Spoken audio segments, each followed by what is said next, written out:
नमस्कार दोस्तों, मैं शैलेंद्र राउत आपको अपनी दोस्त जो कि एक लड़की है उसकी लव स्टोरी सुनाने जा रहा हूँ, जो एक सच्ची लव स्टोरी है। दोस्तों, ये उन दिनों की बात है जब मेरे दोस्त और वो लड़का एक दूसरे के लिए अनजान थे।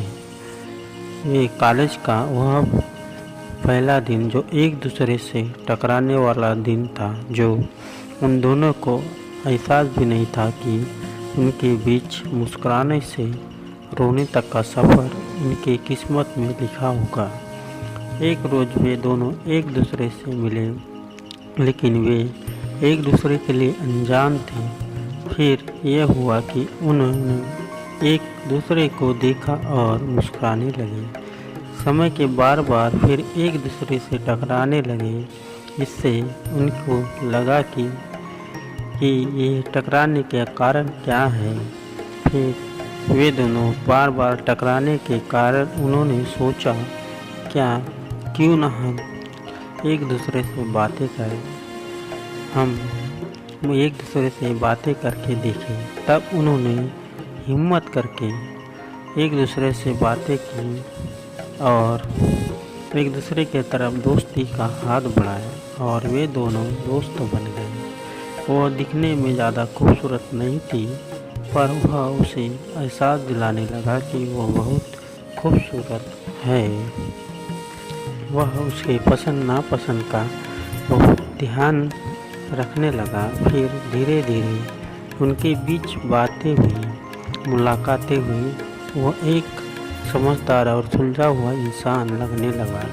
उसका मासूम सा चेहरा और रवैया उसे देखकर वह उसे काफ़ी पसंद आने लगा था। उसकी कोई भी बातें जो सही हो या गलत झट से मान लेता था, वह सब पसंद आने लगा था उसे। धीरे धीरे समय बीतता गया और वे एक दूसरे को बहुत पसंद करने लगे और इस बीच उन्हें को पता ही नहीं चला कि कब उनकी दोस्ती मोहब्बत में बदल गई। पर कहते हैं ना दोस्तों, मोहब्बत बड़े किस्मत वाले को मिलती है। वो ना जाने कब और किस को मिल जाए। दोस्तों, इनका ऐसे ही समय बीतता चला गया और वे एक दूसरे को काफ़ी करीब से जानने लगे और वह समय के साथ साथ एक दूसरे के लिए बहुत बेचैन होने लगे। ना जाने उन्हें कब एहसास हुआ था कि वे एक दूसरे को अलग होने की चाह में हो गए, क्योंकि दोस्तों धीरे धीरे बहुत बातें छुपाने लगा था वो, और बातें ना करने का वह कारण और बहाने ढूंढते रहता था। छोटी छोटी बातों पर वह गुस्सा होने लगा था। उस समय उसको उसका बदलाव और बदला हुआ व्यवहार काफ़ी दर्द देने लगा और वह उससे बिछड़ने का डर उसे सताने लगा। उसे लेकर काफ़ी परेशान रहने लगी थी। बार बार उसके दिल में बिछड़ने का एहसास आने लगा था। दर्द की ओर वह ले जाने लगा था।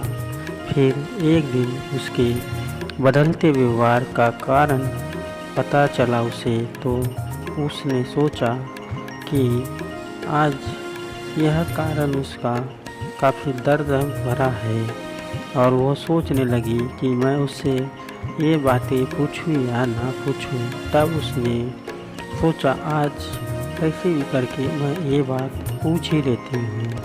तब उसने पूछा कि क्या तुम्हारे घर वालों ने तुम्हारी शादी तय कर दी है?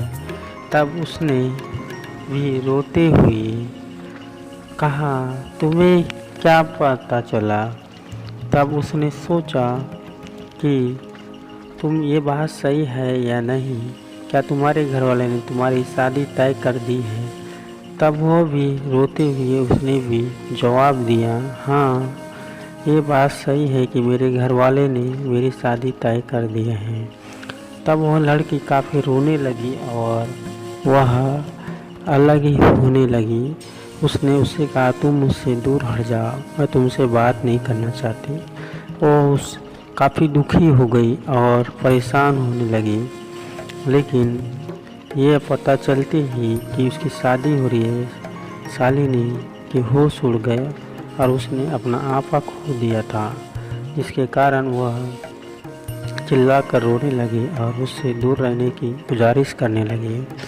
उसके बाद शालिनी ने उससे दूरियां बनाना चालू कर दिया, लेकिन होनी कुछ और ही थी। वो कहते हैं दोस्तों, होनी को कुछ और ही मंजूर था। जब वह अपने घर जा रही थी तब उसका एक्सीडेंट हो गया और उसे हॉस्पिटल ले जाया गया, जहां उसका इलाज हुआ। काफ़ी कोशिश के बाद उसे होश आया, लेकिन जिस शालिनी को हम जानते थे वह शालिनी नहीं, वो तो एक छोटी सी बच्ची वाली शालिनी थी। ये देख हम सब दंग रह गए।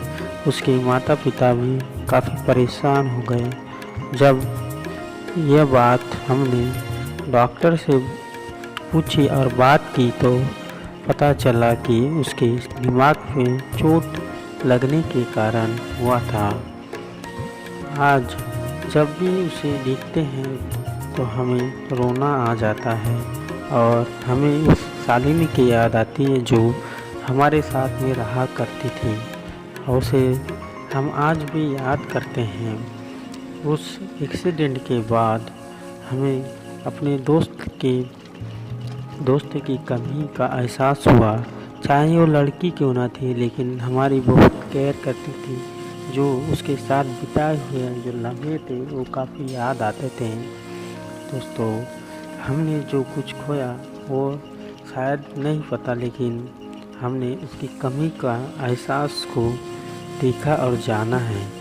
शालिनी की एक्सीडेंट की बात जब उस लड़के को पता चली तो वह तुरंत हॉस्पिटल आ गया और उसकी यह हालत देखकर वह बहुत रोने लगा।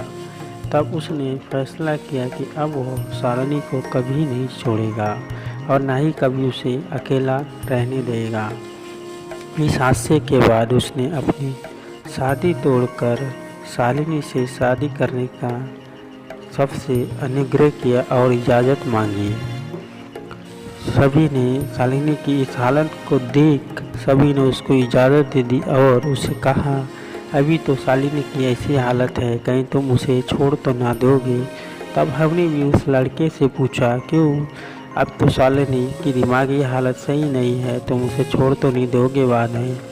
तब उस लड़के ने कहा, नहीं, हमेशा मैं उसके साथ रहूँगा और उसे हमेशा खुश रखूँगा। तब हम सब ने मिलकर उनके मम्मी पापा से बात की और उसे उनकी शादी के लिए हामी भरवाई। आज वे साथ रहते हैं और वे एक दूसरे के साथ में हंसी खुशी रहते हैं। वो भी काफ़ी शालिनी का ख्याल रखता है और उसके हर एक छोटी बड़ी चीज़ों का ख्याल रखने लगा है। वह अपनी घर गृहस्थी में खुश रहने लगे हैं। शालिनी भी धीरे धीरे उसके भी व्यवहार में काफ़ी परिवर्तन आने लगा। जब हम कभी भी खाली या टाइम मिलता है हम शालिनी से मिलने चले जाते हैं। दोस्तों, इसे कहते हैं सच्ची मोहब्बत, जो चाहे समय जैसा भी हो कभी एक दूसरे का हाथ नहीं छोड़ता और हमेशा उसके साथ खड़ा रहता है। दोस्तों, सच्ची मोहब्बत हमेशा उसके अच्छे बुरे सभी दिनों में उसके साथ रहते हैं। दोस्तों, हमने भला एक दोस्त की कमी का एहसास किया हो और एहसास हुआ हो हमें, लेकिन एक खुशी ये थी कि उसे शालिनी का प्यार मिल गया और शालिनी को उसका प्यार मिल गया।